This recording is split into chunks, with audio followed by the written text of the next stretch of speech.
Mendapat informasi warga yang menemukan granat dan amunisi saat akan membersihkan longsoran tanah lahan di daerah Silaing Atas, Kota Padang Panjang, Sumatera Barat, petugas dari Polres Padang Panjang dan tim Jibom saat Brimopolda Sumatera Barat langsung menuju lokasi penemuan yang sudah dikerumuni oleh warga yang penasaran.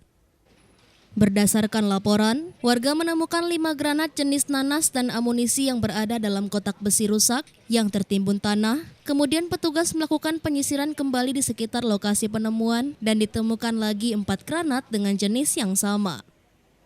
9 granat dan amunisi seberat lebih kurang 7 kilo tersebut langsung diamankan dari lokasi penemuan. Dari hasil pemeriksaan, ternyata granat dan amunisi yang diduga merupakan sisa zaman perang dahulu masih aktif dan tingkat ledakan cukup tinggi dan membahayakan. Hasil temuan tersebut langsung dibawa ke Makobrimob Padang Panjang dan langsung diledakkan di lokasi yang aman. Berdasarkan sejarah, Padang Panjang pada zaman perjuangan dahulu merupakan basis militer dan perjuangan sehingga banyak ditemukan peninggalan-peninggalan zaman perang seperti amunisi dan peledak yang digunakan pada masa perang dahulu. Petugas menghimbau kepada masyarakat bila menemukan barang-barang berbahaya tersebut bisa segera melaporkan kepada petugas kepolisian untuk ditindaklanjuti.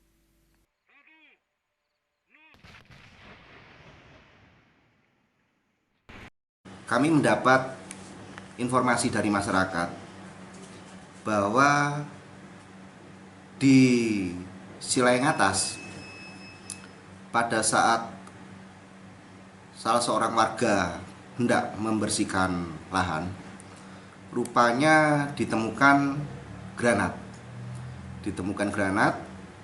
Kemudian oleh warga tersebut granat diambil, dikumpulkan berjumlah 5. Selain itu juga ditemukan amunisi yang kalau ditimbang kurang lebih beratnya 7,5 kg.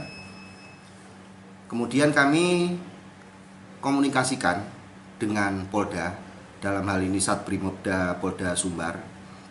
Kemudian dari Satbrimopda menurunkan tim Jibom. Nah, kemudian bersama-sama dengan tim Jibom, kami kemudian melakukan sterilisasi di wilayah tersebut, di daerah tersebut, di semak-semak. Dari Padang Panjang, Sumatera Barat, Agung Sulistyo, iNews melaporkan.